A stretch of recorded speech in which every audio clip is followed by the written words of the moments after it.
正常我们的呼吸中止每小时次数应该小于5次，也是48.2次每小时。48.2次。哦，这是属于重度的呼吸中止。哦，现在移动我身体都好难哦。你就不要乱动身体。我动不了身体。不用动。我发现麻醉的人好像小孩子。起不起来了，动不起来。你是我们期望的病人。啊，真的哦。有人我调个1-2个，他就会觉得很不舒服，早上起来这边就会痛，只是他能调量很少。对啊，但是他就适应良好。嗨，大家好，我是 Steve， 欢迎回到我频道。今天是久违的医疗系列，在2024年改变我人生的一个重要手术。好，那今天影片开始之前，还没有订阅我的人，记得订阅我的频道加开启小铃铛。另外，别忘了追踪我的 IG。历经了4个月，终于要来跟大家分享我去治疗打呼的历程。只能说做这决定真的太正确了。现在就跟我一起来回顾吧 ，Go！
现在超晕，对吧？这样就对了。晚安。对，晚安。睡着了。对。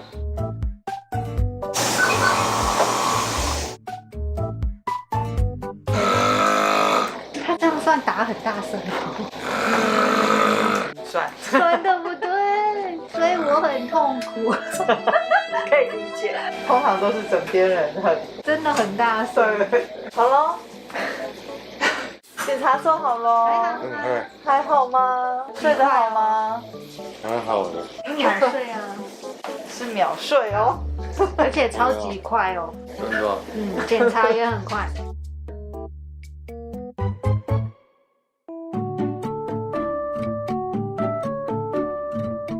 会觉得很像靠在云上走路的感觉。对，那很晕。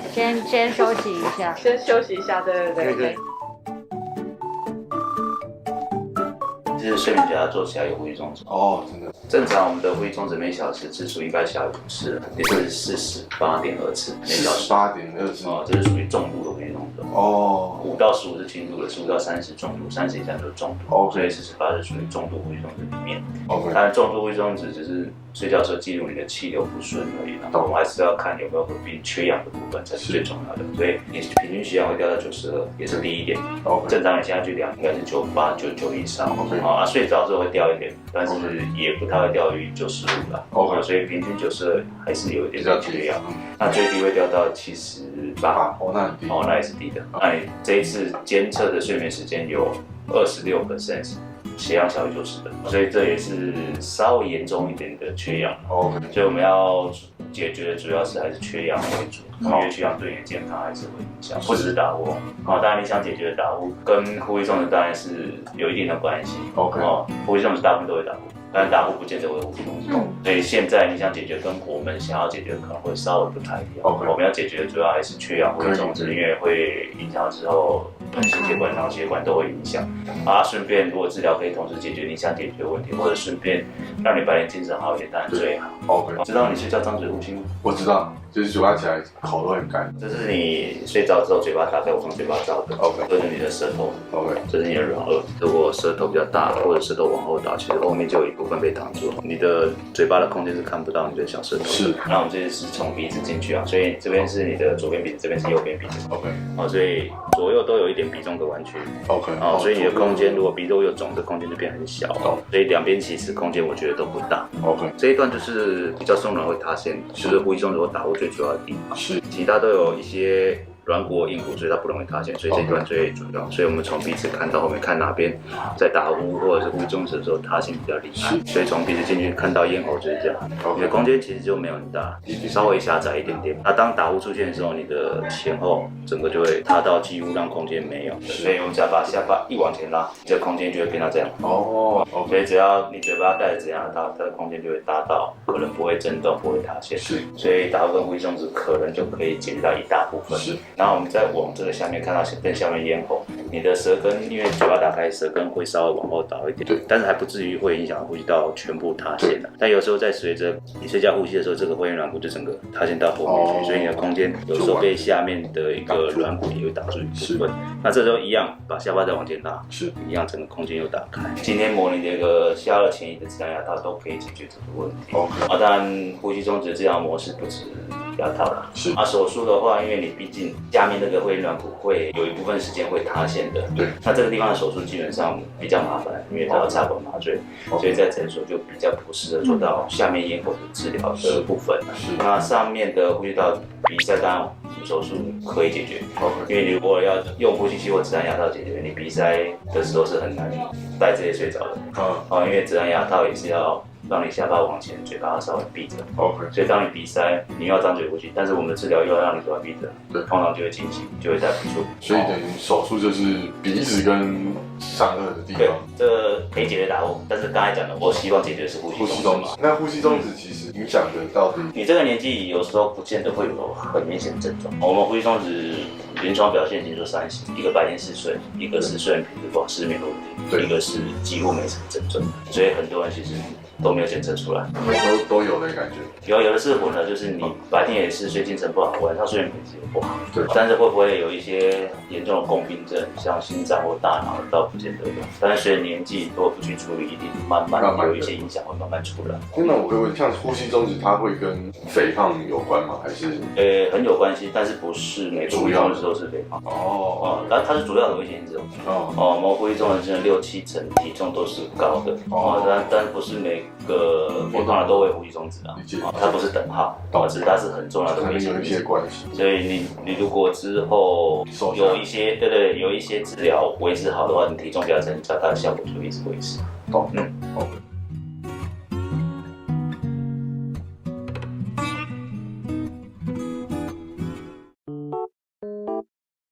蛮晕的对，就一直晕哦。那这样插鼻管怎么弄？你怎么还可以讲话？因为跟上次会不一样啊。现在移动我身体都好难哦。你就不要乱动身体。我动不了身体。不用动。我发现麻醉的人好像小孩子。起不起来了，动不起来。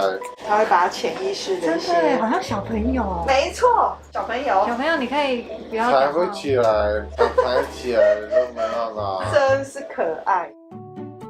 真的好好笑。抬起来。你就不用抬起来。他等下手术应该就不会讲话了吧？就要提醒他。对啊，不然医生怎么？对啊，就有些会聊天。他是不是睡着了？嘴巴张开了？他是真的也比较紧张一点。对，没声应该是睡着了。哎呀，怎么又突然讲话？正常啊。OK。现在还是怎样？打点滴啊。已经差不多了，晚安哦。这样很好吃啊。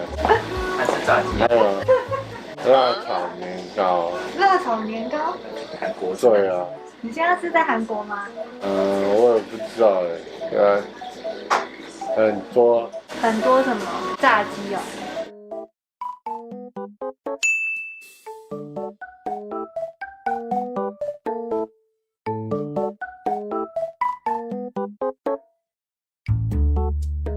醒了。你现在是醒了？醒了。那你干嘛那么大声？喝不了口水，怎么的？可以的，麻麻的啦，麻药还没有全部退，你看去喝一点水就好了。喝水。头会晕。哎，你眼睛张开了哎。你头会晕。好像蛮晕的。蛮晕的哈，因为给了蛮多止痛药的。对啊，所以他会比较晕一点是正常。OK。冲不了口水。可以啦，可以怎啦。么？麻麻的，对不对？没感觉。喝不下去。好，没关系，等下我们做起来就好了。我觉得他好像没清醒。手术很快哦，帮你把这个拆了。多久？不到1小时。哦，厉害。我觉得你讲话一变得怪怪。那你刚刚有感觉到在烧或切什么的？没有，你看，我就说你怎么可能会感觉得到？一定感受到有插了鼻子。插你鼻子。对啊，你眼睛张得开吧？眼睛张开哦。一直讲话，有，真的真的，一直跟我们聊天，哇，说去喝居酒屋，你也说你要去。太夸张了。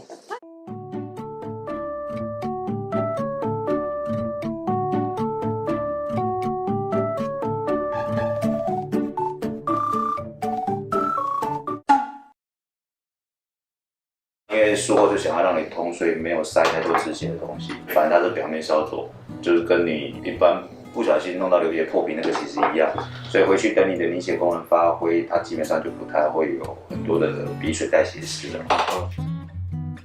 帮你把鼻水清一下，你现在应该是呼吸可以吸得到气吧？有吸到红感觉，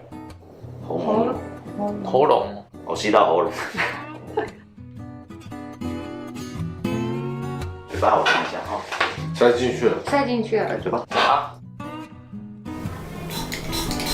来慢慢吞一下哈，不会呛到吧？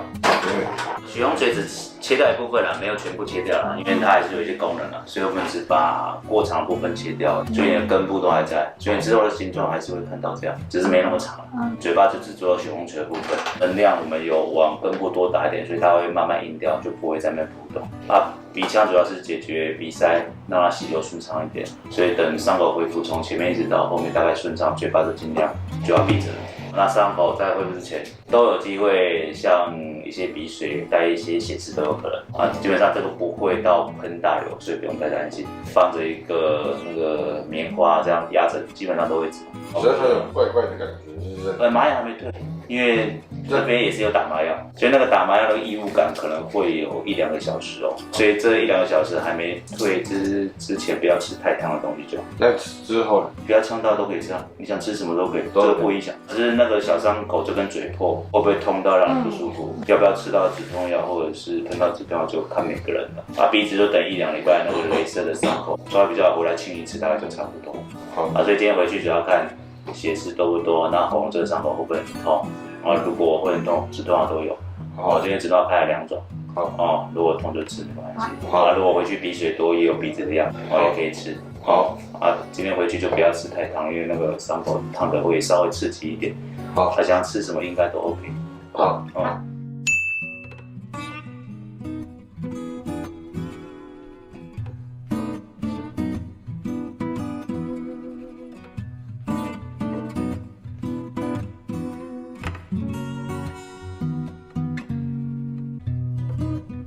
之前是通的，通的，蛮通的，蛮通的哦。人生没有痛。就是有感觉有从鼻子吸到喉咙的感觉，对，以前都没有这样过都没有这样过。那其实就是剩下嘴破的伤口，你会看到那个白白的一片一片，就是伤口在长，就跟我们的舌头、嘴唇有破，就会慢慢的形成白白，那就表示组织已经慢慢长回去，要到完全好就变到红色，所以它会慢慢的形成正常的颜色就结束了。不过现在可能还是会怪怪的，因为它还没到好。那上面那个上面有个红红的那什么，哦，那是雷射的地方，感觉好像痛都是上面。那边那是同一个地方，对这就是同一个地方。我想说只是它神经，因为那边都是有神经分布，所以它甚至会传，有人会痛到耳朵，有人会痛，有人痛到肩颈。了解。现在有比赛吗？鼻塞有，这边比较少。两边会轮流开始塞，那原本是右边比较塞，然后到前2天左边都还是会有稍微有些血，然后后来就没有了，那右边都是有那种组织液的感觉。因为你鼻动会是弯这边，所以这边通道我觉得还是会稍微小一点点。这边会帮你清到比较通畅的哦。好，帮你加一些那个结痂。好，忍耐一下。OK， 这就是我们黑色会形成的东西。现在应该通了吧？左边。哇，很通哎，哇，有没有获得新世界？有。今天还不会到最痛哦，因为都还有一些东西慢慢产生，所以之后就靠你自己把它清掉。好，那之后可以比较大力的。可以哦，今天看起来伤口是没有问题，你想怎么清就怎么清。啊，当然偶尔不小心擤破皮还是会流血，是那不要害怕就好。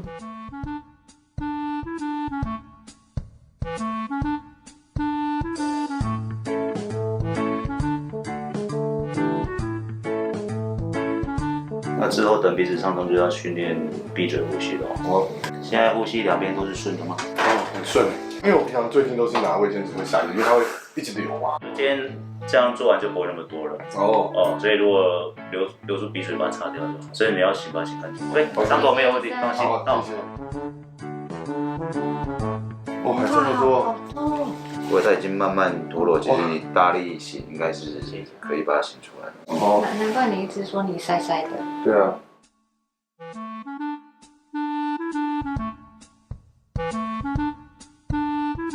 这样左边顺吗？有，再去。瞬间顺。没错。那这样右边顺吗？可以。喉咙往上口看看，差不多了。因为已经完全长到几乎粉红色的颜色。对，不像以前有伤口的痛，就是好像感冒喉咙肿的那种痛感。鼻子完全自己擤出来就结束了，因为毕竟今天这块我还是硬夹的，对，所以它的伤口还是会有血症薄薄一层，还是要把它擤出来才会完全通畅。好，我有发现他现在好像还是最早就张嘴，是因为他就是还有那一口。没有，之后不会那么习惯，你马上鼻子顺畅，嘴巴就闭着，所以肌肉训练就是闭嘴呼吸还是要练习。好，要不然你就算鼻子畅通，你还是习惯口闭呼吸啊。所以有些人没办法在短时间你鼻子畅通，马上就改变，所以还是要做一些调整跟训练。好吧，OK。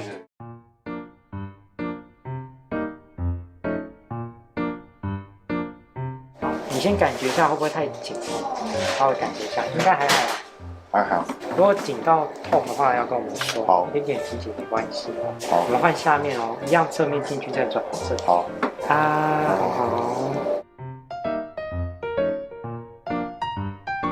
好，摇起来，我们看一下。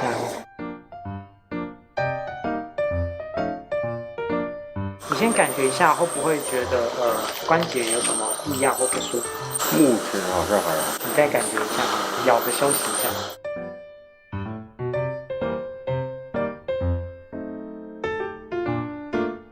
你一样再帮我感觉，因为我也往前调了，帮我感觉一下会不会有觉得颞叶关节很紧或不舒服？牙齿的部分你应该是很准，没什么问题。那关节的部分，你帮我感觉一下，会不会有很紧或不舒服的状况？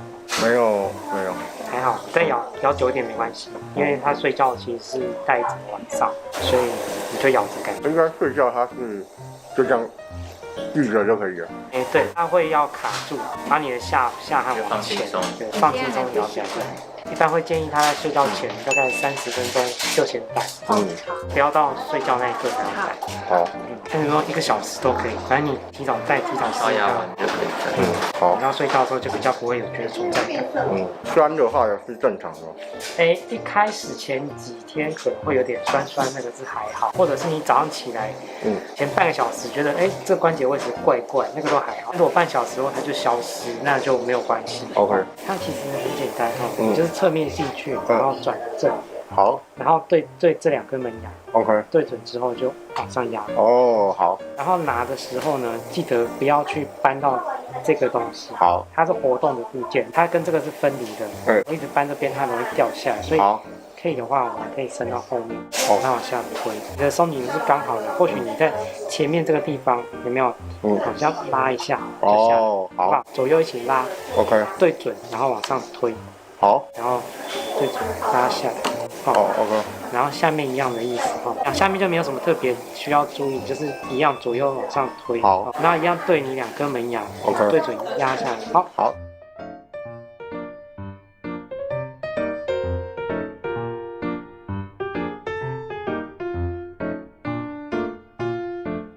它卡住就可以了。对，摇起来，摇起来。对，牙齿都在里面。 OK， 好。清洁的话，你说如果真的很脏，是买那个假牙的清洁。假牙清洁定。清洁定，就是装在水然后丢进去。对，有看过。有。拿你的漱口杯把它丢进去就好了。大概泡个5到10分钟，这样就好。 OK。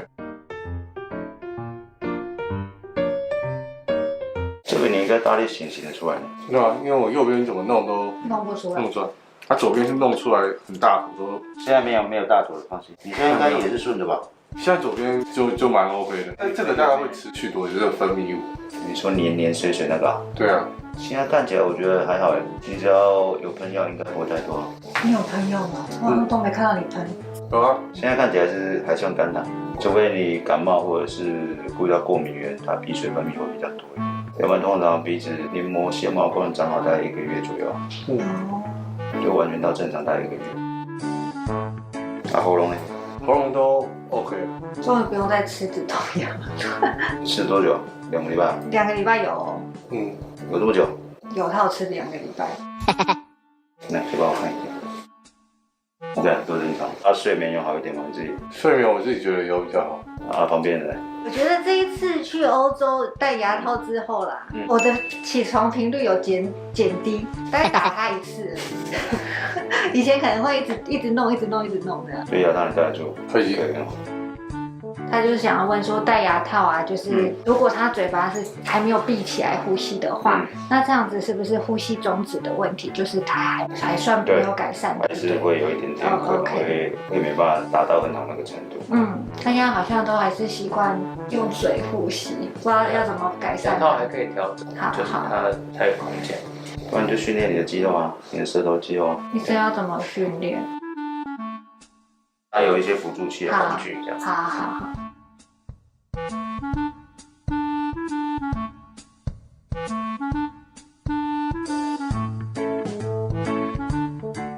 嗨，各位，我来分享我术后这1个月的心得。那我们最后选择的是，我们做了悬雍垂的切除跟鼻息肉，因为这个恢复期间有稍微问过，好像是比较短，刚好卡在我们要去欧洲，剩差不多2周多一点时间，所以我们就选择这手术。那在手术完之后，其实当下感受我觉得都还 OK。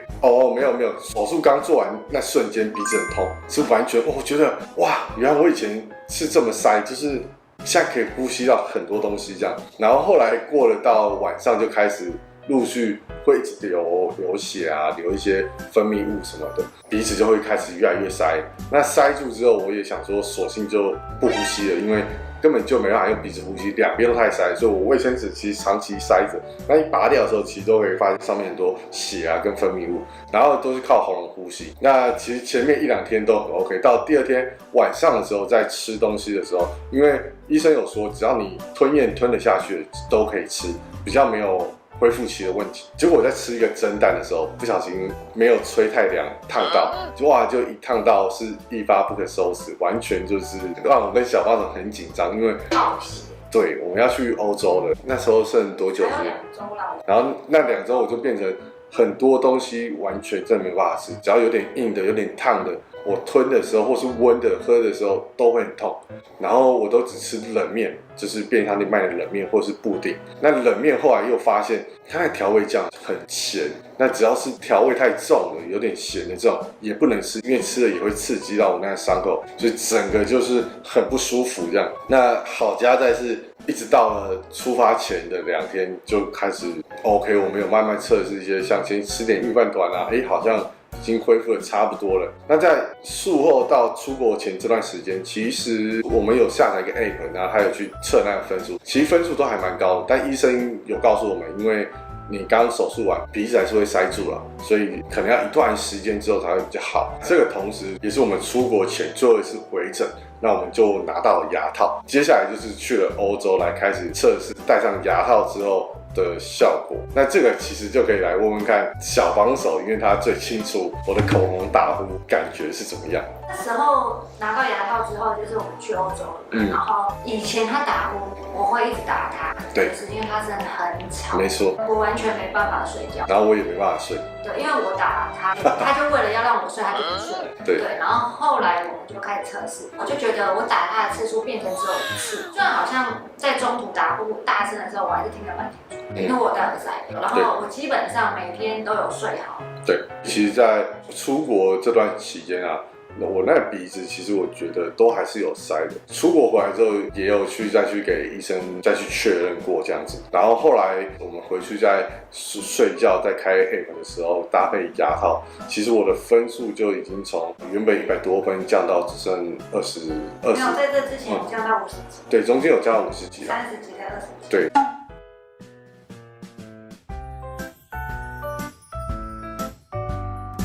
后来最低就是20几，是我目前现在的状态。我现在的状态就是已经确实都没塞，完全好了。我觉得鼻子是蛮重要的，毕竟我舌肌力也还没有练好嘛，所以睡觉嘴巴都还是会张开，所以难免会有影响。而且我是长期以来都这样子，所以短时间内要改善，的确就会有相当的一些困难啦。所以后来我们在回诊的时候，就跟他们提到这个问题，因为我嘴巴还是会一直张开嘛，他就给了我一个矫正器，叫我回去练习舌肌的训练。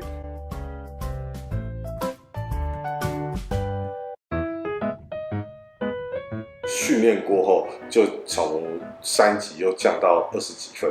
那我觉得这个分数就让我觉得非常棒，而且它显示出来的结果是已经没有像以前，我以前是很多那种超大声、超大声、超大声，那超大声已经不见了，安静的时间变多了。那我觉得还有一个非常让我觉得很重要，就是我的睡眠时间变长了。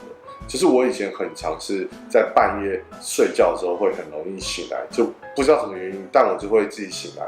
那醒来次数可能就会2到3次不等，品质本来就没有很好。那早上就很容易会度孤。那像我目前到现在，我觉得我上班的时候，从欧洲回来开始上班，1个多礼拜来的时间，我觉得每天早上的精神的确比以前好太多了，就不会像以前我是一开会，然后就开始在底下就老板在讲话，然后我就一直度孤，然后就必须一直捏自己。但现在就不会有一早很累的问题，所以我觉得非常的棒，就是动这个手术，我觉得是蛮值得的。你是睡觉的时候觉得会有点开开的？是你发现还是他发现？他发现最早你怎么会发现？因为他也会觉得我嘴巴会张开啊，然后我自己醒来之后就发现，以前刚装的时候，感觉不一样，大概只能开这样而已嘛，然后现在可以开到这样，就感觉不同，适应力很好。等一下我们去拿个供。你有觉得往前吗？还是觉得差不多？往前会有什么感觉啊？比较酸，位置感觉不一样，比较酸也算是一种表现。没有酸的感觉，就觉得差不多。好像差不多。你再咬一下，我们感觉一下。我让你躺3到5分钟，等一下哦。好，你是我们期望的病人。真的哦。有人我调个1、2个，他就会觉得很不舒服，早上起来这边就会痛。他就没有办法再一直戴着。你叫他试啊，只是他能调量很少。对啊，但他就适应良好。你是我们最喜欢的。我现在就来分享我术后第2个月的心得。整体来说，我觉得非常满意，就只能用这4个字来形容。怎么说呢？我们现在讲我们 APP 的分数，到现在第2个月的时候，我测下来的分数只有13分。